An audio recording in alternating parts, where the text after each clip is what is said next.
years ago is made the body of Christ, right? But in the same sense, at the same time, it's a call to action. If you're the body of Christ, get up and do something, right? If you want to put this provocatively, there have been ways of putting it where if you look around at a church and the church is being a bit lazy, you say the body of Christ here is a bit lazy. It's a slow arm, it's a slow foot, right? Because it's not doing what it should be doing, right? If it was doing what it should be doing, it would be getting up, it would be going to the poor, it would be going to the sick, it would visit those in prisons, it would be doing the things that Christ did, right? And so when someone asks, okay, where do I see Christ? The answer should be able to be, come to church, I'll show you, right? Which means there's a bit of like responsibility on us. Does that make sense? Okay, cool. All right.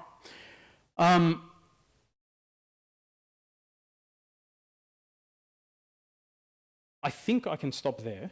There's a few other points, but I think I'll open up for questions, and maybe that'll be a better guiding sense of anything you'd want to actually hear rather than me blabbing on anymore. Okay? But at the very least, you can see with apologetics, try and go slow with a question, and it's definitely a slowly building sense of a conversation, right? Lots of questions, maybe every now and then you get an answer. Okay? All right, any questions now? Any arguments? You don't disagree with something? Huh? Yeah, I really think the cameras are a problem. Yeah. All right, cool. Oh, okay. Dude, I almost sat down. I was so close, man. I was just...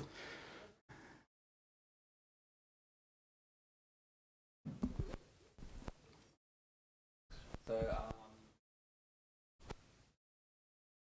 I'll give you this one. no, I'd say, how would you best describe that the body of Christ?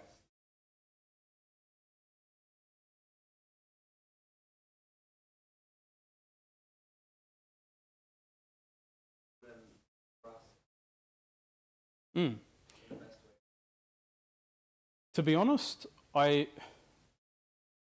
first thought, like there's like a few thoughts that came to mind. My first thought is, I don't know, does anyone know of Father Thomas Hopko? Okay, sweet. The rest of you, you got some homework.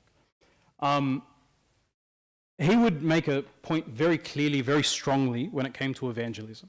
There is an order by which we should be talking to people about certain things, and certain orders that are not appropriate, right? And I think he would say that to talk about the Eucharist before talking about the Incarnation would be a mistake. I would suggest that that is a fruitful order, right? Because in some very genuine sense, we understand what happens on the altar to be an extension of what happens in the Incarnation. So if the Incarnation is an impossibility, yeah, the Eucharist is just going to be an impossibility for someone, right? Like they're not going to get that one, but not get the Incarnation, right? So I would start with the Incarnation. And I think if I'm going to try and say, do you believe that God could become man? There's a question of, can God take on physicality? I mean, I guess there's like 20 questions there, but it's like, can God take on physicality? Can God be 100% man and 100% human? Right? That one's a sticking point for most people, right? Because it's usually seen as a competitive existence, right? I think I heard someone earlier talking about Bishop Barron. Catholic Bishop Barron? Yeah, fantastic, right. Yeah, he makes a really good point of this, but God is not somehow on a continuous scale with humans, so that when we say God becomes man, it's not simply that God is really strong and then he becomes a little less strong, right? But I would locate the conversation in the Incarnation, not so much in the Eucharist. And if you can get them to the Incarnation, you get the Eucharist for free, if that makes sense. Yeah? Maybe we can talk after and I can give you some resources and things like that. Yeah, fair.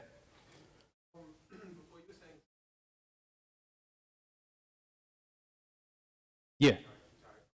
Yep. Mm. Right. Yeah. Yeah.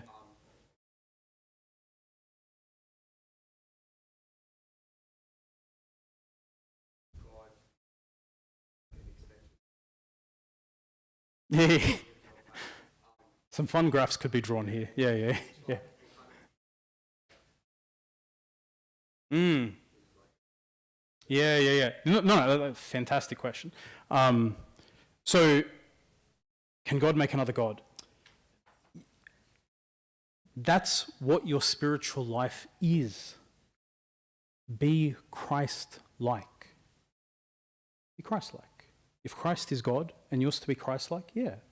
Not in the sense of like go out and do like miracles. That's not the necessity part, right? Well, that's not a necessary part. But it's, yeah, be like Christ. So yeah, sorry, to start with the last part of the question. Yes, I think that is the case. Do we exist in the same way that Jesus exists? I think yes. Or maybe a better way of saying it, reverse the order. Reverse the order, because you start to get, like, does Jesus exist in the same way that we exist? Yes, 100%, right? Is that the only sense in which I could use the word exist for Jesus? No, right? But is there an overlap? Yes, right? Which is why we tend to use that language of he's 100% God, 100% man. So whatever you can say about a man, you can say about him.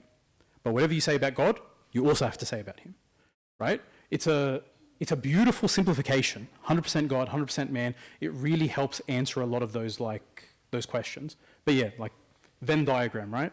Jesus in the middle. Yeah. Nice math. Yeah. Okay. Any other questions?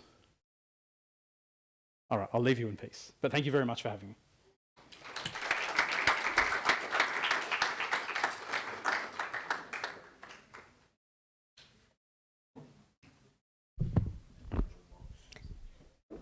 Thank you so much for that. I'm sure there's a lot for us all to think about, and if we have further questions, I'm sure they can be discussed outside afterwards. As per usual, we just have a few announcements before we wrap up. Last week, we announced 2 very exciting trips coming up. One was a New Zealand ski trip next year in July, combined with Brum. And the second is much sooner, which is a proposed Queensland youth trip. We're thinking Feb. I know some people have reached out about uni schedules, and we're going to try and work out dates that work for everyone. We're going to resend the expression of interest in the group chat. If you can pretty please tick whether you're interested so that we can cater accordingly. Monday night, we have our usual book club, 7:40. Not usual. Guys, this week's a little bit unique. Please listen up. If you guys are going to come to church Monday night, as in St. Barbara's Church, don't. We're going to go to Brahms actually tomorrow night. We're going to join their Bible study, and we're going to play a volleyball competition tomorrow. So just as a kind of intermission break between our 2 books. And get excited, the next book is coming out. It's Brother Lawrence, How to Practice God in Love, Patience. Sorry, say it, John, again. The practice of the presence of God. Lots of hard words here. But yeah, we have a 1 week break. Settle your brains, play some volleyball, and then we jump straight into the introduction, which will